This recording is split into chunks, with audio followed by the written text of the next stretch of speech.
The kingdom of God is at hand. Repent and believe in the gospel.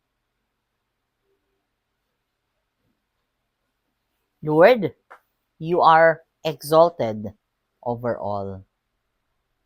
Blessed Thursday, everyone. We praise and thank you, dear God, for another day of life. We praise and thank you for the gift of love, the gift of family, of community, of belongingness, and the gift of today. It is the memorial of Saint Agatha, a virgin and a martyr. In today's gospel, we are being reminded about the 12 whom Jesus summoned and sent them out two by two. Ibig sabihin, by pairs. They were sent to give authority over unclean spirits. And they were instructed to be journeying with just a walking stick. No food, no sack, no money in their belts. And not a second tunic. It is very fitting to realize that we are called to evangelize, to speak about the good news, to tell the people how good the Lord is. But we need not bring money. We go there without food. So, whenever we are served with whatever, kahit na hindi mo kinakain, wala kang choice. Anong sinasabi dito? They went off and preached repentance. So, isang bagay, ang pumunta sila by pairs, ito yung kautusan sa mga disciples at kautusan na just go there, wala kang baon. So, biglang when I reflected on this, dahil nalalapit ako sa, alam nyo na, pagdidesisyon, whether to stay or just avail, ang sinasabi ng iba, wala kang baon, wala kang leave, wala kang ganyan. Tapos may loans ka, so yung makukuha mo, ibabayad sa utang. So wala kang baon. And ano sinasabi? Hindi mo kailangan ng baon sa journey mo. Dahil everything will be taken care of.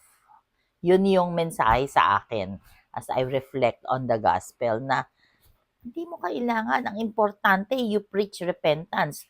You preach the good news. And the Lord will take care of everything. Pwedeng sabihin ng iba, naku, ano ba naman yung sinasabi ni Tita Malu? Well, siguro for some, it's not literal, but literal or not literal, for me, it has a deeper meaning. For me, it's not about really baon. Naalala ko nga, kapag kinain ka ng sistema, kasi from private to government ako eh. Kapag kinain ako ng sistema sa gobyerno, binigyan ko lang ng 2 years ang sarili ko. I should not stay.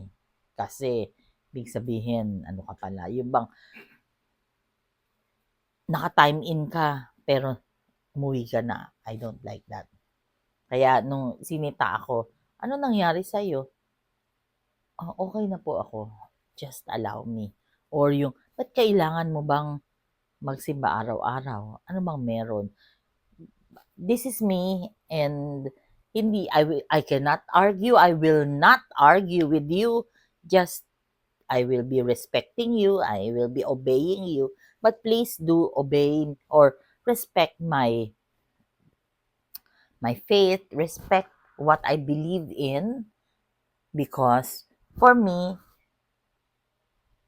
yung mga bagay na dapat na isaayos, ilagay natin sa tamang lugar, yun ang dapat natin pairalin. Kaya naman, tumagal ako. I endured everything kahit na alam niyo na maraming mga hindi nila gusto dahil ikaw ay taliwas dun sa gusto nilang ginagawa pero alam mong hindi tama yun. Hindi ko naman sinasabi na righteous ka or whatever. Basta ayokong kainin ng sistema. Whatever it is that they do that is not or is against my principles, hindi ako kasali doon. And so, sa buhay, ipaglaban natin kung ano yung tama, yung katotohanan, and at the end of our lives, we will be accounted for whatever we do in our lives. Not being righteous, but to be true, to stick to the truth. So, the kingdom of God is at hand. Repent and believe in the gospel. Go and tell the good news. Let us pray.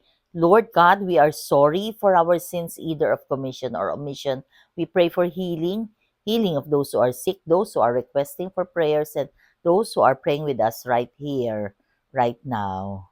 Panginoon, as I say this prayer for my dear Madel, who has multiple cysts in her both breast and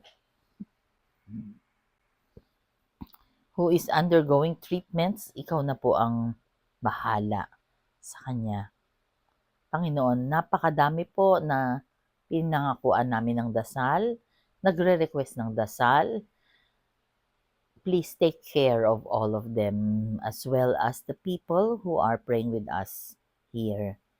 We lift up to you